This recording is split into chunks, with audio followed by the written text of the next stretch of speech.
Step 1, make a noise like a smoke detector low on batteries. Christmas who? SpongeBob crush on Sandy in books. Stephen Hillenburg intended Sandy to be a strong girl character who could be that one good female friend in SpongeBob's life.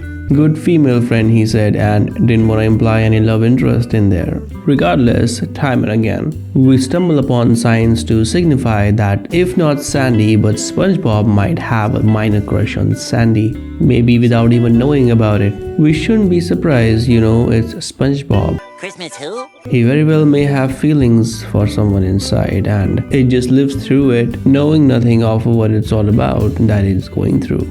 And this right here is not just based off the fan theories and all, but also according to a book by David Lehman called SpongeBob's Survival Guide, in which there is a section called Surviving a Secret Crush, with tactics to survive a secret crush, suggesting things like act normally in front of your crush, don't giggle, don't go weak in the knees. So far so good. But hey, wait, it also mentions to be careful of not fogging up your bubble helmet.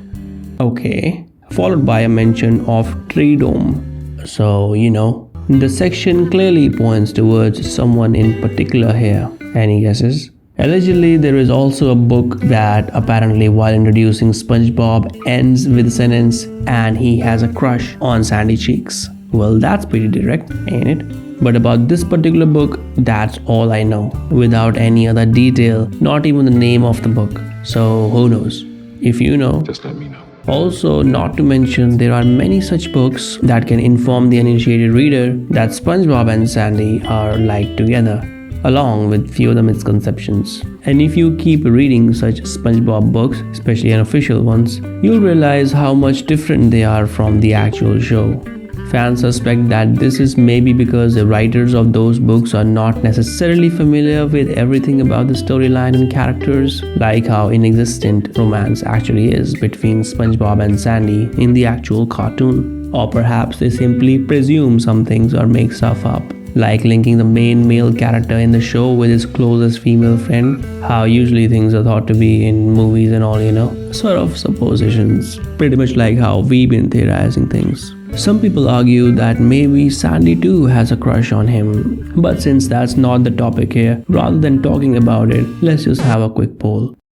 Yeah, well anyways, there you have it, another reference to SPANDY, a name which is given by the fans to this spongy Sandy shipping.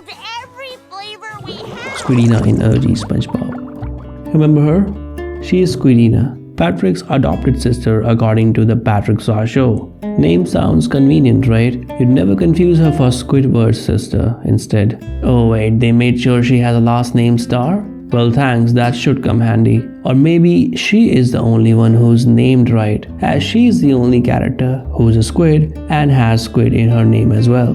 Rest all are well not. And let's not confuse her with Squilvia, one who Squidward went on date with. You might wonder why I said according to the Patrick Star show there.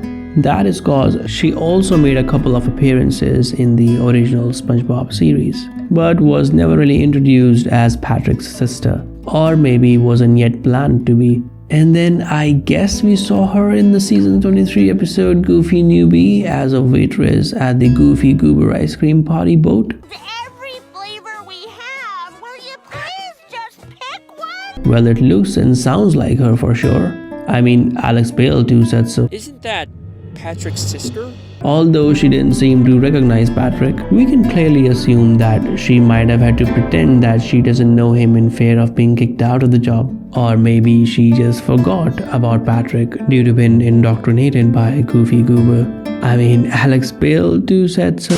So in a way, we had already met Patrick's stepsister without knowing just that. That's cool. Let's not blame ourselves when Patrick himself didn't notice her. Well, let's not even be surprised. SpongeBob movie game on PC.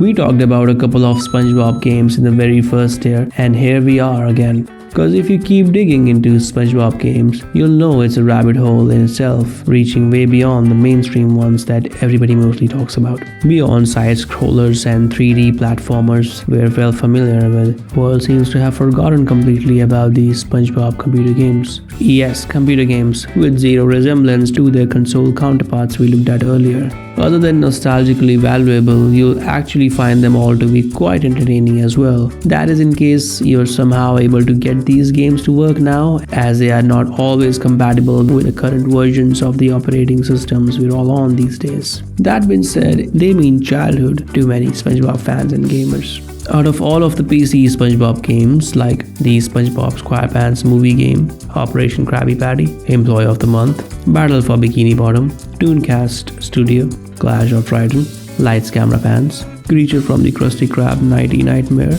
and God knows if there are more. The one that this entry talks about is this particular PC game of SpongeBob that was made on the movie, the SpongeBob SquarePants movie game for computer. Unlike the one you might have played on PlayStation 2 or Game Boy Advance, it's point and click. Although less known than the mainstream SpongeBob games, you can very well find full walkthroughs of not just this, but pretty much all of the other PC games we mentioned on YouTube itself. Of course, along with heartwarming comments from friends across the globe who feel the same. Your kind isn't allowed. We don't allow your kind here. There have been various discussions about all kinds of racist remarks in SpongeBob, some direct, some not so.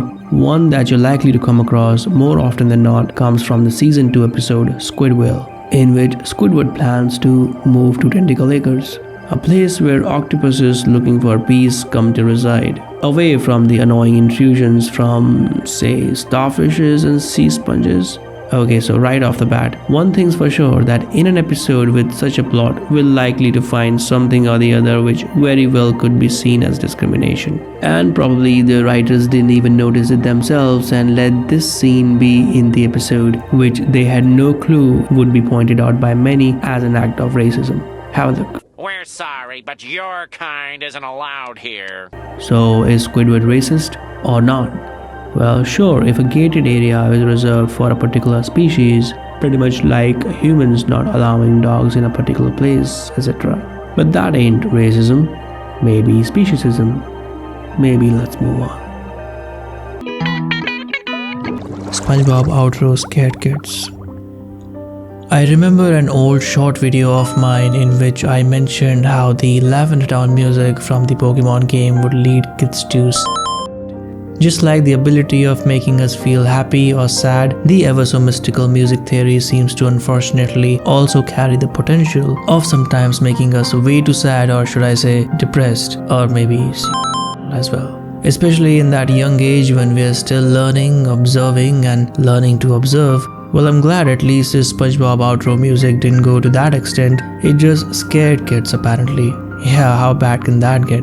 In fact, when you hear this track though, just like me, you might say, how can this ever be scary? It's in fact happy, silly, just how a SpongeBob outro should be. And I remember listening to it even as a kid and never think of it as anything alarming. So clearly, it mustn't be the case with all kids.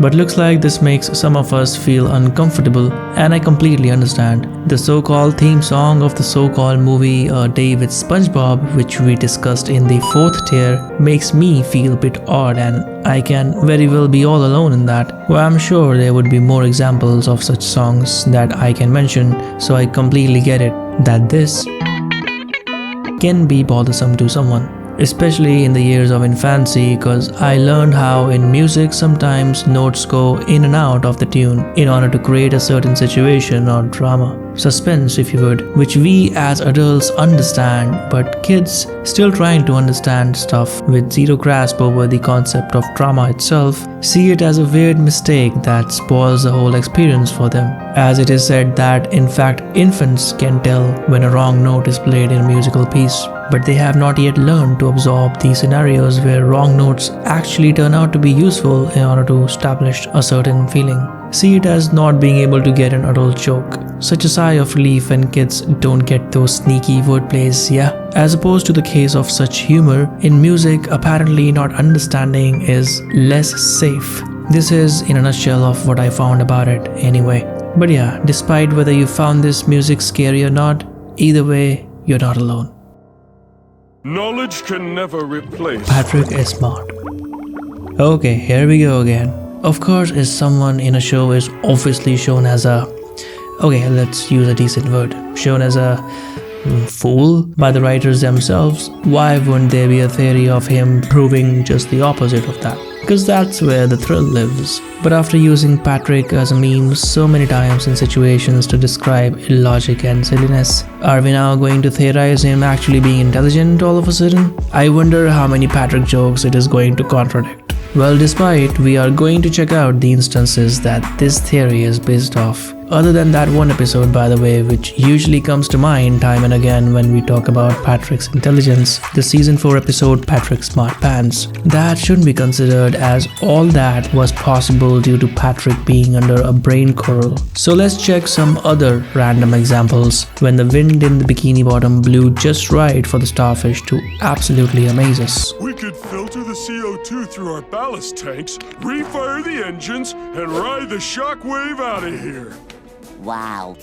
Good thing he didn't pull the secret string opening the secret compartment of my secret box, revealing one embarrassing snapshot of SpongeBob at the Christmas party. If he hadn't hung that stupid dollar in the first place, I mean, it's not like it looks any different than a regular dollar. Why hang it? You could just stick any old dollar bill up on the wall. No one would even know the difference. You might as well just reach into my wallet, pull out a dollar, and put it on the wall. And it would... Hurry, Patrick, take out your wallet. I don't see where you're going with this. Hey, a dollar! What conclusion should we draw from all this? Well, let's just say that the clumsy head of Patrick has its own little moments time to time. And if not smart, Patrick is maybe a little less dumb than he's mostly deemed as. He has the potential, it seems, that sure comes into picture when most needed and least expected. And it's fine if we are unaware of that tendency of Patrick, cause looks like Patrick himself is not much aware of it.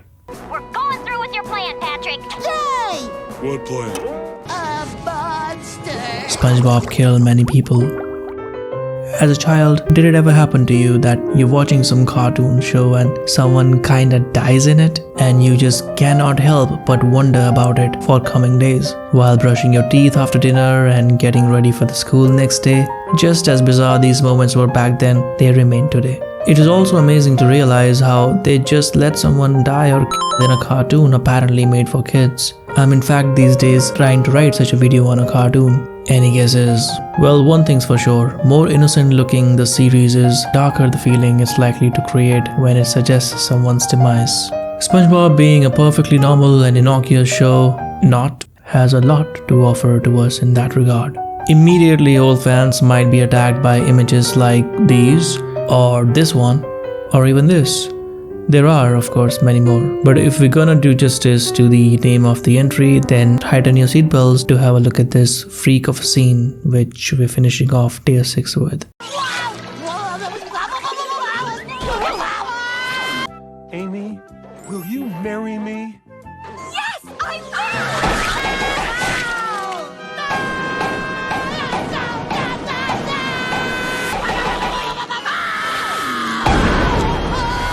This is not killing, it's a freaking genocide. Well, hope they have a safe journey to heaven at last. I'll see you guys in the tier 7, which is in fact the second last. Thank you and stay spongy. If you could have anything in the world right now, what would it be? More time for thinking.